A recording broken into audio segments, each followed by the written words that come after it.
नमस्कार। Neha Mishra spoken English class में आप लोग सभी का स्वागत है। Welcome to Neha Mishra spoken English class. बच्चों, आज आप लोग सीखोगे यूज ऑफ प्रीपोजिशन। प्रीपोजिशन को कैसे यूज करते हैं सेंटेंस में, इससे डिफरेंट सेंटेंसेस को आप बनाना सीखोगे। लिखना सीखो और साथ में बोलना भी। वीडियोस को लाइक करना मत भूलना और शेयर करना और चैनल को सब्सक्राइब करना। आप लोग जितना ज़्यादा वीडियो को शेयर करोगे उतने लोग इससे लाभान्वित होंगे, फायदा मिलेगा लोगों को। तो please like share and subscribe the channel.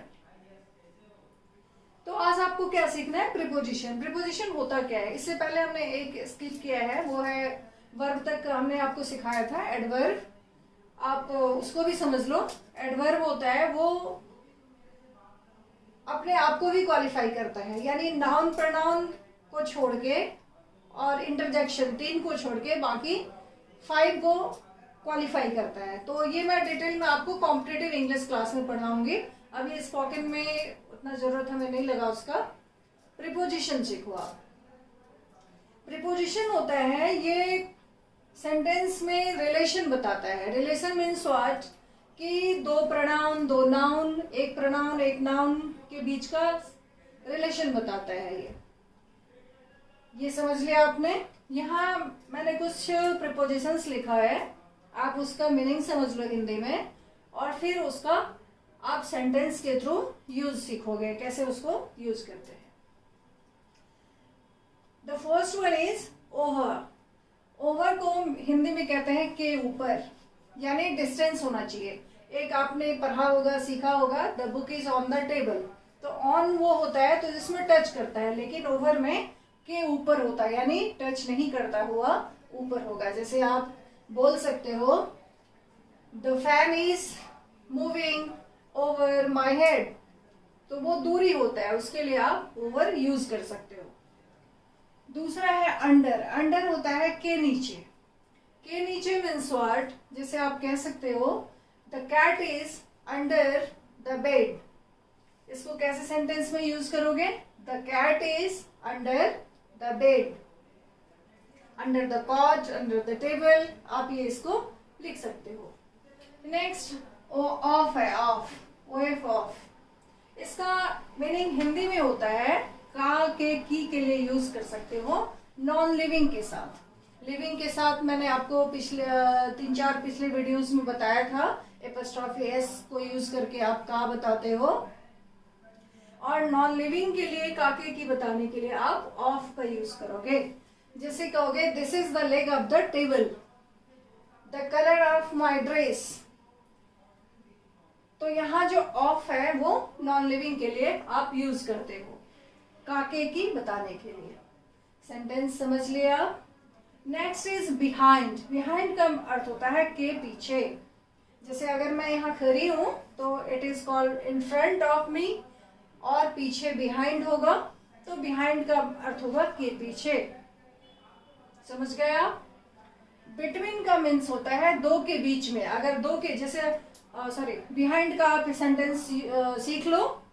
जैसे आप अगर कहीं बैठे हो, कोई और आपके पीछे बैठा हुआ है, तो Radha, Gita, Sita, Sohan, Mohan, Rohan, whatever is sitting behind me. अगर कोई आपके पीछे है तो उसके लिए क्या यूज करोगे? Sita is sitting behind me, Gita is standing behind me, Ramo is sleeping behind me. तो पीछे इसका अर्थ होता है। क्लियर बच्चों? बिटवीन का अर्थ होता है दो के बीच में। दो के बीच में अगर आपको यूज करना है तो उसके लिए बिटवीन का यूज करोगे। जैसे my book is between chair and table, यानी चेयर और टेबल के बीच में मेरा किताब है। या Gita is standing between Radha and Shyama. तो दो के बीच को बताने के लिए आप बिटवीन का यूज करते हो। क्लियर बच्चों? इसके साथ आप एक और सीख लो जो मैंने यहाँ नहीं लिखा है, वो होता है अमंग। AM, among.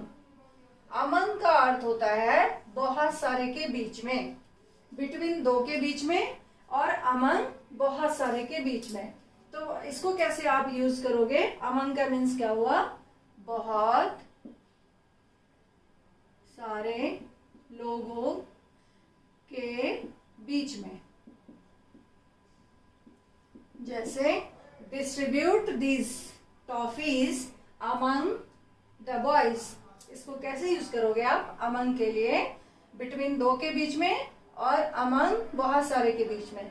जैसे आप इसको बोल सकते हो, लिख सकते हो, distribute these sweets among the children, यानी बच्चों के बीच में इस मिठाई को बांट दो। तो उसके लिए क्या बोलोगे आप? Distribute these sweets among the children. Clear बच्चों? Next is in front of. In front of का अर्थ होता है के सामने। जैसे you are in front of me, तुम मेरे आगे हो, सामने हो। सामने के लिए क्या बोलते हैं? इन फ्रंट ऑफ, के सामने इसको हिंदी में बोलते हैं। Now do some practice with these sentences. यहां मैंने कुछ सेंटेंसेस लिखा है हिंदी में आपके लिए, आप इसको इंग्लिश में ट्रांसलेट करके सीखो। यह लड़की सीता और गीता के बीच में है, तो इसको इंग्लिश में क्या लिखोगे? क्या क्या बोलोगे? यह लड़की, this girl is between Sita and Gita. क्या लिखा आपने? यह लड़की सीता और गीता के बीच में है, इसको बताने के लिए क्या लिखोगे? This girl is between Sita and Gita. Clear? कुत्ता टेबल के नीचे है, बैठ जाता है ना कभी कभी आके। तो the dog is under the table. Clear बच्चों? द डॉग क्यों यूज किया हमने? ये काउंटेबल सिंगुलर नाउन है, तो उसके पहले ए भी लगा सकते हैं और द भी। वो मैंने द के यूज में आपको सिखाया है कैसे, क्योंकि यहाँ कोई खास कुत्ते की बात हो रही है, कोई खास टेबल की बात हो रही है, तो आपने क्या लिखा?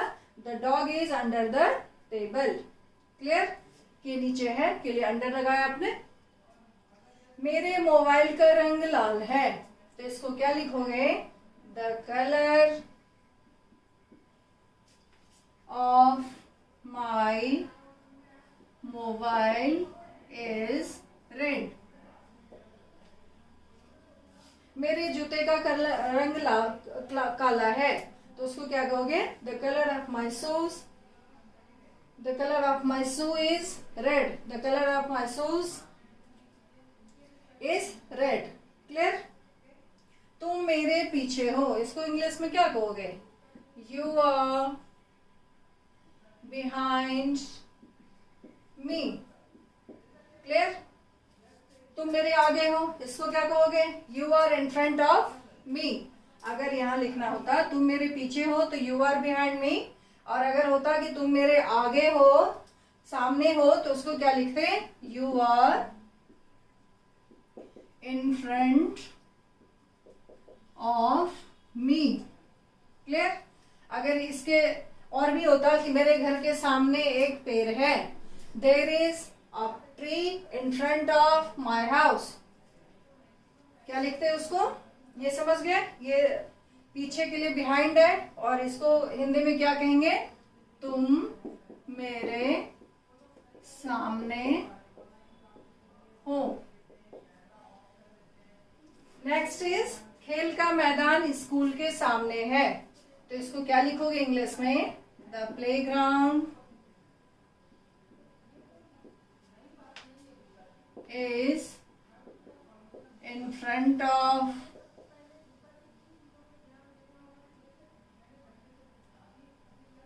the school।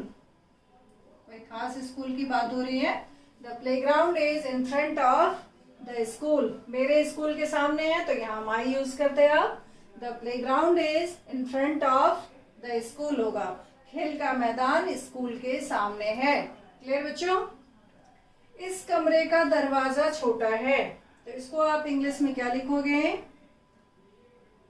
The gate, sorry window, the window of this room is small. इस कमरे का दरवाजा छोटा है. The window of this room is small. Clear? तो इसी तरह का बहुत सारे सेंटेंसेस अब आप यूज कर सकते हो. जितना ज्यादा आप प्रैक्टिस करोगे लिखने का और साथ में इस चीज को बोलने का, उतना परफेक्ट इंग्लिश आप बोलोगे. थैंक यू बच्चों. इसके आगे नेक्स्ट वीडियो में.